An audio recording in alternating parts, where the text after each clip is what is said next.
Chers téléspectateurs de Welcome TV, ce fut un réel plaisir.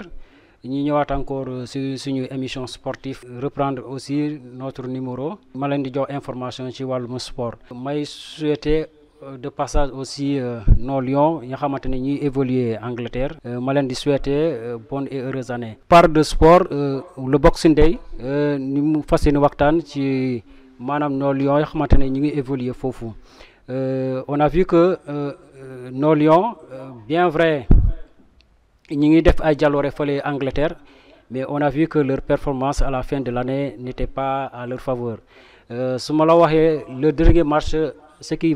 en parlant de Crystal Palace Chelsea boo waxee Crystal Palace maanaam Ismaïla Sarr suñu international foofu lay évoluer parce que on a vu que temps yi daa nekkoon di dugal mais à la fin de l'année moom maanaam gisul dara bien vrai il est titulaire mais gisul dara. Chelsea aussi Jackson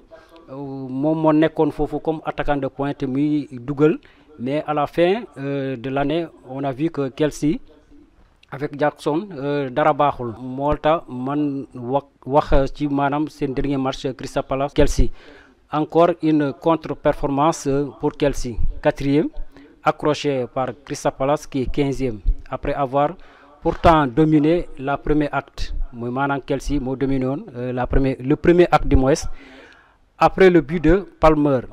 Mais les Bleus ont cessé de jouer au retour des vestiaires. Mateta a égalisé 4e match sans victoire pour Chelsea. Loolu moo tax Chelsea moom nekkul di avancer on dirait que Chelsea mi ngi reculer on a vu que Nicolas Jackson aussi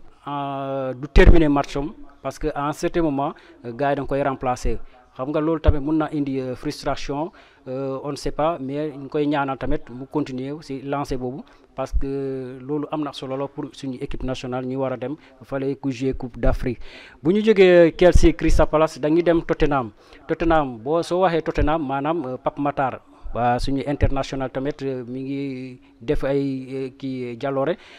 chaque fois il est titulaire dans l'entrejeu il est présent mais on a vu que Pape Matar à un certain moment Tottenham n'y arrive plus face à un adversaire fragile en défense et peut inspirer sur le plan offensif. Newcastle poursuit sa belle série avec un 5e succès de rang en Premier League parce que on a vu que seen dernier match Tottenham Newcastle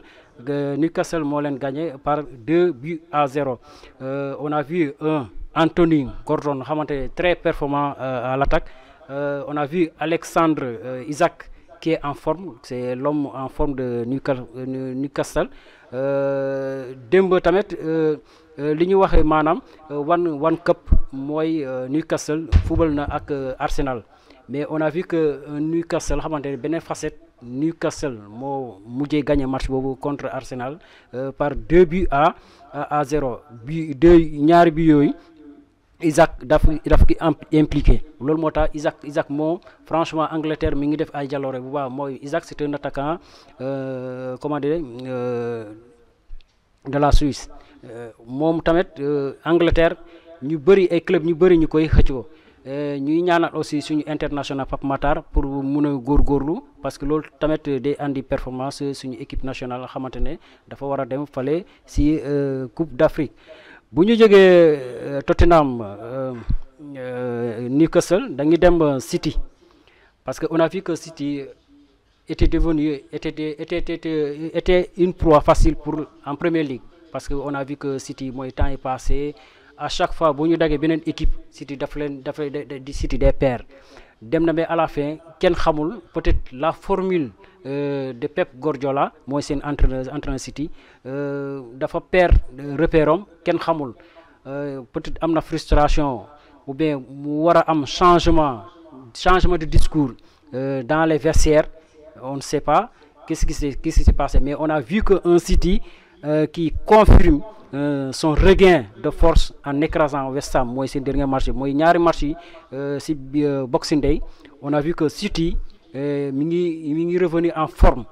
muy écrasé mooy seen dernier match contre West Ham sur le score de 4-1. On a vu que un attaquant Haaland qui est en pleine forme souriant confiant loolu mooy wone tamit parce que boo xoolee ñu bëri ay commentaires gars dañuy nekkoon di wax no City parce que Pep Guardiola jeu yëpp de reposer si Rodrigue maanaam moom moo jël Ballon d'Or. On a vu que Ballon d'Or européen Rodrigue on a vu Rodrigue dafa blessé woon ba léegi mi ngi si convalescence ñëwagul. ñu bëri ñi poser question est-ce que du loolu moo tax City moo amoon ay problème pour ñu mun a gagner parce que kuy wax Angleterre City moom boo ko citéwul moom moo xamante ne yow doo seetaan match bi. bu ñu jógee City ñu dem fale Liverpool boo waxee Liverpool mooy maanaam benn africain moo fi nekk mooy Mo Salah l'Égyptien meilleur buteur pour le moment. ñu bëri ni di wax est-ce que Mo Salah c'est pas le meilleur joueur de l'Europe. am na ñeneen ñu ne pour le moment parce que à un certain moment comme la course continue kenn xamul qu'est-ce qui va se passer mais ñu koy ñaanal tamit parce que loolu tamit une fierté pour notre continent qui est l'Afrique. On a vu que City Liverpool Manchester United aussi daa nekkoon des fois tey day gagné suba du gagné mais on a vu que un Manchester United xam nga bu amee rencontre grand club bi Manchester United foofu moom day dëgër boppam. On a vu que seen dernier match avec Liverpool c'était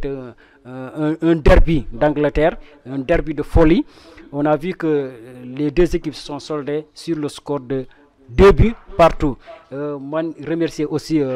Mo Salah pour mun a continuer si lancer boobu parce que lancer boobu su continuer peut-être mun na am chance jël Ballon d'Or mais ñu bëri di gars yi di wax est-ce que Salah dina mun a jël Ballon d'Or c'est pas sûr parce que c'est un Africain mais on le saura ñun en tant que Sénégalais en tant que Africain ñu koy souhaiter bonne continuation. bu ñu jógee dañuy dem si benn club. Fii club bu Sénégal mooy Jaraaf on a vu que cette semaine dañu joué woon ak li ñu wax mooy coupe de la CAF dafa joué woon ak benn club boo xamante ne mooy Europa United Football Club. On a vu que Jaraaf moo mujjee gagné 1-0 mais tamit amoon na ay supporters yoo xamante ne dañuy génn di naxarlu di manifester parce que on a vu que une équipe di Jaraaf yoo xamante ne lu mu raté mu bëri franchement man loolu xawma lu ñu équipe Jaraaf lu mu raté mu bëri. À un certain moment on a vu que supporters yi commencé frustré parce que loolu c'est normal parce que un supporter c'est un supporter voilà loolu tamit xam naa comme Jaraaf benn club sénégalais moom moo nekk di jouer coupe de la CAF retour bi aussi may lancé appel tous les supporters du Sénégal ñu dem supporter Jaraaf pour ñu mun a gagner match boobu pour ñu mun a position bu xamante jël position bu baax pour la course à la coupe. Loolu tamit c'est un message yoo xamante ne maa ngi koy lancer aux amateurs du ballon rond pour ñu dem stade supporter Jaraaf. bu may jógee may joxe information parce que la reprise de la première ligue anglaise se fera le 14 janvier 2025 loolu mooy fas yéene waxtaan ak yéen ci wàllum sport. ma leen di jox rendez-vous suba pour une autre information une autre rubrique sportive may remercier aussi ñu nekk régie si seen liggéey ma leen di jox rendez-vous au revoir à demain inchallah.